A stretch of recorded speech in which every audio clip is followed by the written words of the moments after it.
tarde. Estamos aqui novamente, depois de nos confortarmos a parte física, encher um bocadinho de energia. Vamos dar continuidade à nossa jornada. Temos agora como tema a depressão e como oradora vamos ter a doutora Andresa Tomazoni, acho que estou a pronunciar bem, psicóloga clínica, mestre em Psicologia Social e Institucional, doutorada em Informática e Educação e professora de mestrado e doutoramento em Educação, coordenadora do Departamento de Saúde Mental da AME, que é a Associação de Médicos Espíritas do Norte. Portanto, vamos ouvi-la e espero que gostem da parte que vai ser produzida. Uma boa tarde a todos. É um prazer enorme estar aqui. Agradeço a coordenação do Sr. Victor que fez o convite. Vocês estão ouvindo?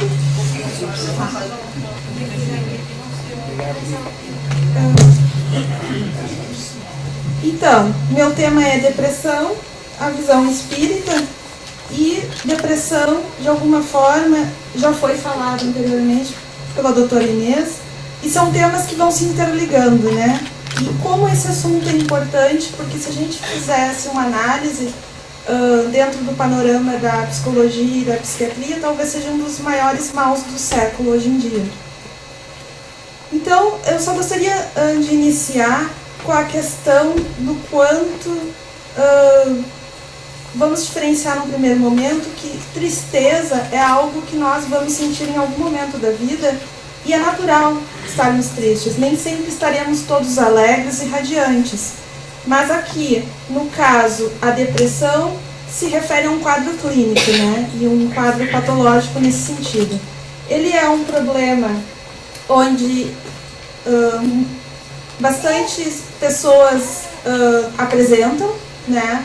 E talvez mais do que se fala, né? Porque muitas pessoas que às vezes apresentam esse quadro da depressão não sabem que tem, né? E uma das características que às vezes acontece em relação, isso são comentários assim que existem da literatura, de que muitas pessoas que apresentam a depressão não procuram tratamento ou por uma questão de preconceito, né? E aqui a gente vamos esclarecer, né, que sendo da área da psicologia ou da área da psiquiatria, existe o senso comum de que quem frequenta estes dois profissionais é louco, e não, louco não, né, porque existem vários quadros e não necessariamente, e você também poderia estar num processo de autoconhecimento, onde vai ter uma ajuda profissional, uma escuta mais qualificada, e não é porque você é louco que está indo nesses profissionais.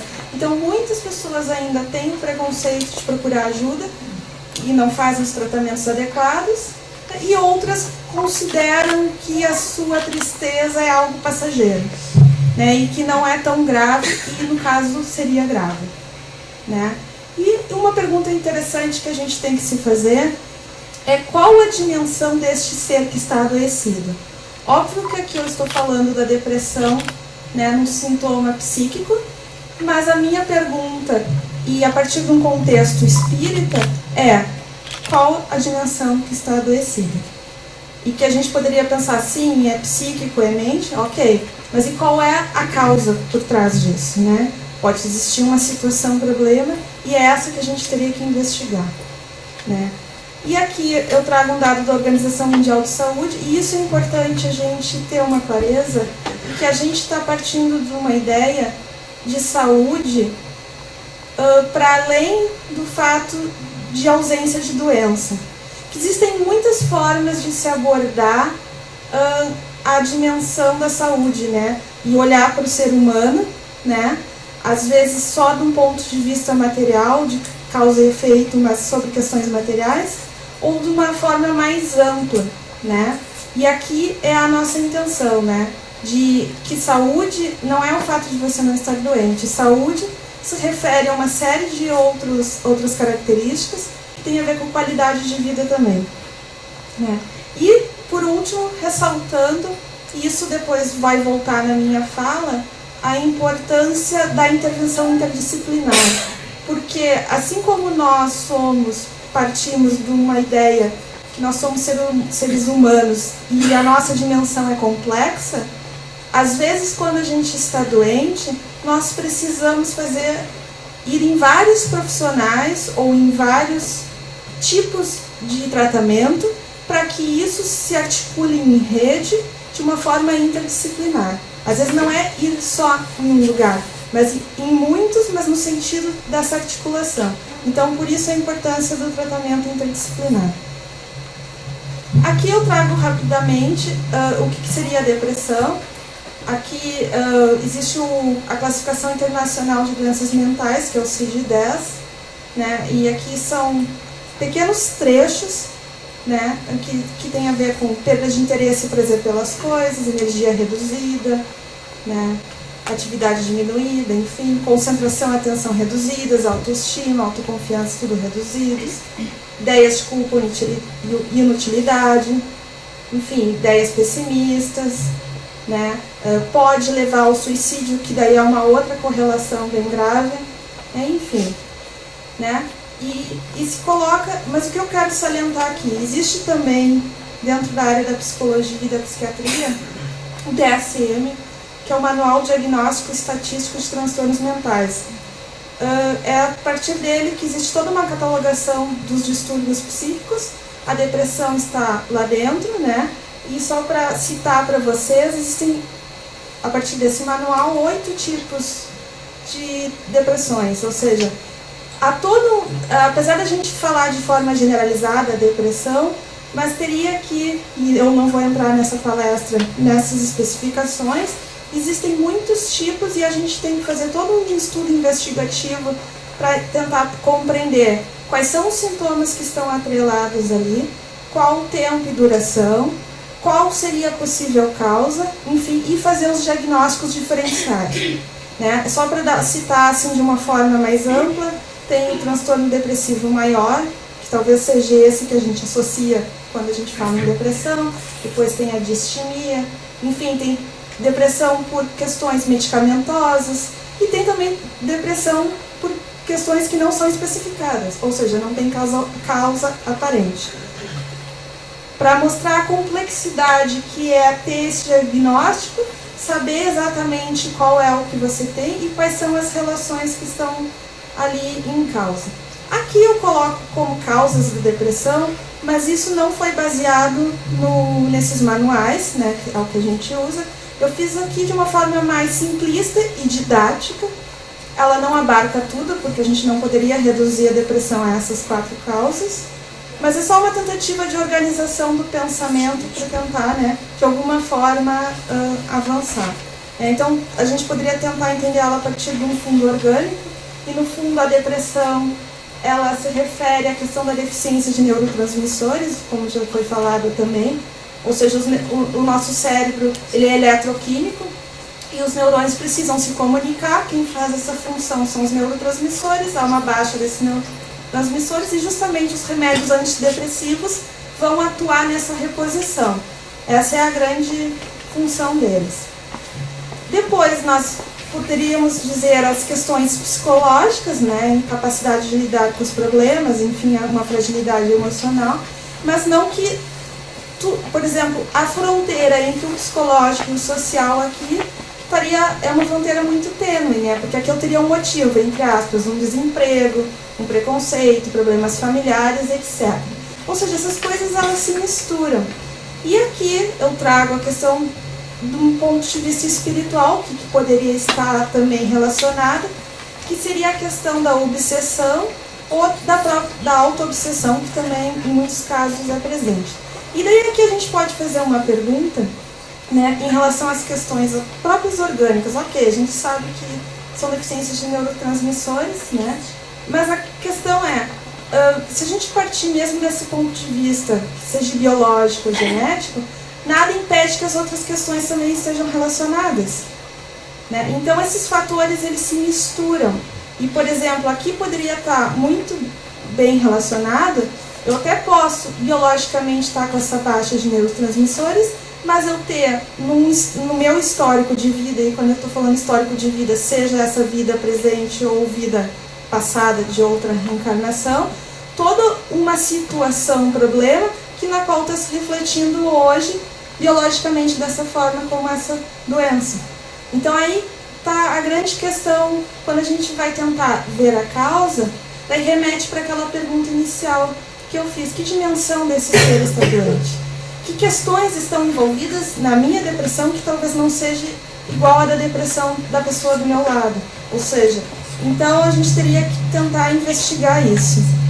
E é um assunto complexo, né? Então eu gostaria de passar essa mensagem. Antes de falar na ideia de como a visão espírita enxerga a depressão, né? Especificamente, eu só gostaria de falar um pouco mais abrangente qual é a visão espírita de saúde e doença, porque ter essa visão é importante para a gente fazer depois a compreensão do quadro espírita, né? Aqui eu vou ler uma frase da doutora Marilene Nobre, que era médica, e ela comenta o seguinte: a visão espírita de saúde é holística, ou seja, o todo, nunca o compartimentado ou separado, é o todo. Todos os processos mórbidos são essencialmente mentais, comandados pelo espírito, e todos os fenômenos físicos, biológicos, sociais, culturais e espirituais exercem influência sobre ele, que os metaboliza e integra. Segundo esta visão, saúde é a perfeita harmonia da alma. Constitui, portanto, uma aquisição lenta e gradativa do ser à medida que progride em conhecimento e amor, com o concurso das experiências auridas nas vidas sucessivas. Ou seja, aqui faz um apontamento para a importância da gente ter uma compreensão de nós como um ser, né, biopsicossocial, e numa dimensão mais integrada, onde, no fundo, a saúde ela provém da minha harmonia comigo mesmo. Né? E, indo nessa direção de pensamento, eu trago um trecho da Joana de Ângeles, que fala: na mesma ordem estão os conflitos, os transtornos psicológicos, os distúrbios fóbicos e outros da área psiquiátrica. Mesmo quando a sua psicogênese se encontra na hereditariedade, que seria toda a questão genética, nos fatores estressantes, nos socioeconômicos, nos psicossociais e emocionais, as causas reais se originam do ser espiritual. Ou seja, então essas fronteiras elas se misturam. Eu posso ter um quadro que seja biológico, né, comprovado, mas a gente tem que se fazer a pergunta: que função aquela doença está fazendo na minha vida e o que ela está querendo me mostrar, e principalmente o que ela está tentando me ensinar. Porque as coisas não são à toa, elas têm um panorama e elas têm um porquê, elas têm um sentido, né? E aqui as causas se originam do ser espiritual, né? Enfim, que é sempre o agente de todos os acontecimentos. E agora a gente pode ir finalmente se encaminhando para a visão espírita da depressão. Eu vou trazer alguns pontos de análise, né? E aqui eu trago um trecho da Hermance Dufault, que é psicografado também, e é muito interessante como ela coloca essa visão, essa perspectiva. À luz da imortalidade da alma, as referidas depressões são como uma tristeza do espírito, que ampliam a consciência de si mesmo, um processo que se inicia, na maioria dos casos, antes do retorno à vida corporal, quando a alma, em estado de maior liberdade dos sentidos, percebe com clareza a natureza de suas imperfeições, suas faltas e suas necessidades, que configuram um marcante sentimento de falência e desvio das leis naturais. A partir dessa visão ampliada, são estabelecidos registros profundos de inferioridade e desvalor pessoal, em razão da incipiência na arte do perdão, especialmente do auto-perdão. Aqui, por esse trecho, já dá uma pista, de alguma forma, o quanto talvez a tristeza esteja totalmente relacionada com uma clareza sobre as nossas faltas cometidas, sobre as nossas quedas, sobre os nossos desvios, sobre as nossas imperfeições, e que a gente, de alguma forma, traz essas marcas e de alguma forma, a manifestação que isso está tendo atual esteja mais no sentido de um bloqueio nosso, da gente conseguir superar isso, do que a gente ultrapassar. E a grande questão, depois vocês vão ver enquanto eu avanço na palestra, é que Se a gente está em depressão, é porque isso aponta para questões que têm que ser trabalhadas internamente. E é justamente se a gente está com essas questões, é porque a gente tem a capacidade de trabalhar elas sim e de superar. Né? Mas a gente vai ter que, vamos dizer assim, mexer na lama. E a lama tem coisas sujas. E são faltas nossas, entende? Mas é uma questão da gente ter esse enfrentamento, né? E saber da importância dele. Aqui eu trago também um trecho do Dr. Roberto Lúcio Vieira de Souza, que é um psiquiatra brasileiro, né, que é um dos diretores do Hospital Espírita André Luiz, em Minas Gerais, e ele comenta: a depressão é um processo de auto-obsessão, gerado pela rebeldia na qual o paciente, não conseguindo aceitar-se e reconsiderar as suas condutas, alimenta a profunda insatisfação de si. E dessa forma consome energia de ordem destrutiva gerada no processo. Assim, o deprimido pode ser perseguido por suas próprias criações mentais. Enfim, aqui ele sinaliza a questão da profunda insatisfação consigo, né? A irmã se já deu uma pista em relação às nossas quedas, às nossas faltas, como se aquilo a gente carregasse talvez uma culpa, de alguma forma também, né? E que isso tem que ser revisto, que isso tem que ser trabalhado. Outro apontamento que a gente pode também relacionar em relação às questões da depressão é que existe um movimento, se a gente pensar a nível espiritual, de autocentramento, sim, e de egoísmo. E até a irmã se depois comenta isso em relação ao livro, né? A questão do egoísmo, né? E o quanto isso tem que ser superado, o quanto a gente tem que trabalhar essas questões e ampliar, né, para a gente superar essas nossas dificuldades. E aqui, com esse trecho em relação à auto-obsessão, a gente pode também pensar todas as questões relacionadas que, por exemplo, a gente tem um determinado quadro depressivo, de tristeza, e óbvio que se a gente mantiver esse quadro por muito tempo, o que vai acontecer sempre, e a gente sempre está se relacionando com as nossas sintonias mentais. Se as minhas sintonias mentais são elevadas, eu vou atrair sintonias mentais elevadas também, porque a gente está num intercâmbio constante. Se eu estou com uma sintonia mental mais rebaixada de alguma forma, eu vou atrair companheiros com essa mesma sintonia. Então, às vezes, um processo depressivo até pode começar por questões somente minhas, mas depois, com o tempo, ela for se sustentando com essa questão de vibração mental. E daí aqui pode ser tanto de obsessores como também de auto-obsessão, né? Isso, enfim, então a grande questão, se a gente pensar na perspectiva espiritual, que talvez até esse quadro de saúde se agrave por causa dessas, né, dessas adições que vão se dando conforme o tempo. E aqui eu vou me direcionando já para o final da palestra e eu trago as terapêuticas, né? Que terapêuticas a gente poderia ter em relação a esses assuntos? Né? Eu fiz um quadro tentando separar, né, a terapêutica espírita, que é de abordagem espírita e que geralmente, né, a gente encontra isso num centro espírita, frequentando e outra de abordagem médica, né? E o quanto as duas a gente poderia pensar, tanto espírita como médica, elas aqui se interrelacionam e uma vai ajudar a outra de alguma forma. Elas têm campos separados e áreas de ação separadas, mas que podem, num sentido global, terem efeitos coletivos, né? O espírita, eu trago a questão da importância do estudo doutrinário. Por quê? Né? Primeiro porque o estudo nos tira da ignorância e algo que tem que ficar muito claro, que a depressão, e eu acho que talvez todas as questões de ordem psíquica, a gente vai ter que se conscientizar da importância do nosso processo nisso, do nosso engajamento e da nossa responsabilidade nessas questões, né? E ter a compreensão de certas perspectivas e estudar e nos esclarecer, isso é muito importante. Então, por isso a questão do estudo, né? Não que a gente não faça esclarecimentos ou, vamos dizer assim, certas compreensões sobre a nossa vida a partir de outras vias. Podemos fazer também. Porque aqui estaria muito mais subjacente a questão do autoconhecimento. Mas, enfim, o estudo doutrinário pode ser uma porta. Depois, a questão da prece.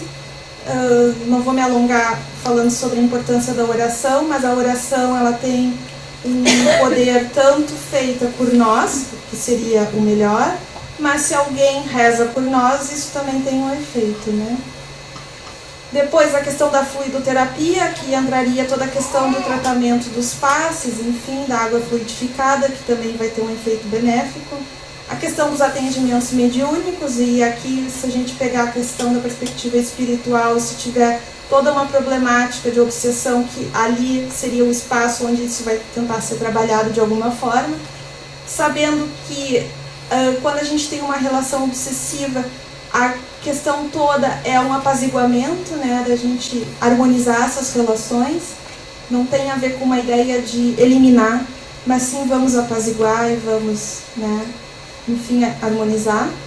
Depois a ideia do atendimento fraterno, que um centro espírita também geralmente oferece, que não deixa de ser uma escuta amiga, enfim, que possa auxiliar em algum momento. E muito importante, atividades de promoção social.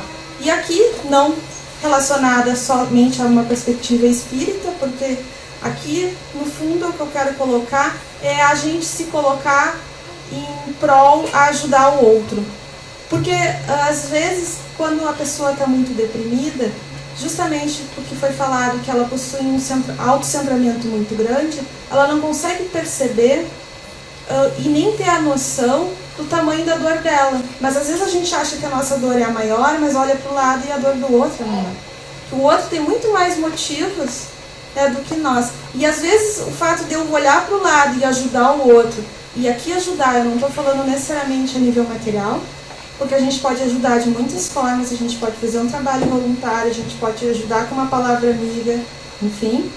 Isso faz com que a gente dê algo nosso para o outro e que a gente faça uma diferença. E isso, de alguma forma, é aquela coisa que quando a gente ajuda o outro, no fundo a gente está ajudando a nós mesmos. Então isso é uma terapêutica para tu também sair dessa situação, né? Então, e aqui eu trago a questão então da psiquiatria e da psicologia, e as duas como sendo importantes. Óbvio que depois teria que se ver que cada caso é um caso, mas de forma geral, a psiquiatria, por ter toda uma formação a partir da medicina médica, né, ela é que vai medicar. Só o médico pode fazer isso. E ele tem a qualificação para fazer isso. E a psicologia, por sua vez, é a que vai fazer psicoterapia, né, que é o remédio vai tentar diminuir aqueles sintomas para a pessoa melhorar, para ela não ficar tão triste, tão mal, né, para ela poder, de alguma forma, voltar às suas atividades e às suas funções. E a psicoterapia vai funcionar numa direção de tentar ver que causas são essas, mas sempre trabalhando as questões emocionais, né? Enfim, e também da forma como a pessoa se movimenta no mundo. Para tentar as duas ao mesmo tempo, de alguma forma, fazer a pessoa sair desse buraco. Salientando que, no fundo, quem vai sair do buraco é a pessoa. Todos os outros profissionais, eles estão ali para ajudar. Mas isso do esforço pessoal tem que ficar muito claro, porque ninguém nunca vai tirar isso da pessoa. Não existe um botão mágico que alguém aperte, seja centro espírita, seja da área da medicina, que aperte o botão e diga, você não está mais depressivo. Ou a pessoa tem que ter a motivação e esse esforço, ou ela vai ficar naquela situação. Então isso é importante, a minha fala, no sentido de vocês compreenderem do quanto o esforço pessoal é fundamental. A pessoa tendo esse esforço e fazendo todo esse movimento de alguma forma em direção à saúde, a tendência é que ela tenha algum sucesso e que ela consiga superar essa dificuldade. E na terapêutica espírita a gente pode pensar, a partir de tudo isso, né, o quanto é importante essa recomposição moral e espiritual, que no fundo nada mais é do que a reforma íntima, que o espiritismo sempre fala, né, da gente tentar combater as nossas más tendências, enfim, encontrar novas formas de viver, e principalmente de mudança interna, né, porque nós mudando internamente, faz com que as nossas ações, de alguma forma, vão refletir isso, né? E ter essa consciência de causa e efeito, de não ter uma visão tão estreita, e sim ter uma visão mais ampliada, seja para as nossas situações da vida atual, como para situações mais amplas, relativas às nossas outras vidas, faz com que a gente seja mais compreensivo, para nos retirar, aqui no caso da pessoa que tem depressão, de uma posição de vítima, de que como se ela fosse vítima do destino, enfim, e que ela não pode fazer nada para alterar aquilo. E é justamente o contrário, você não é vítima, existe um mundo de causas e efeitos, ok, você está com depressão, e o que a gente faz com isso? E a grande pergunta, o que você faz com isso agora?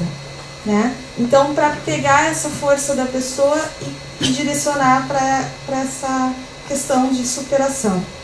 Né? E a doença nada mais é aqui, dentro dessa compreensão, né, como um convite, né, para que a gente faça essas transformações morais e espirituais, né, e é a partir daí que a gente vai crescer.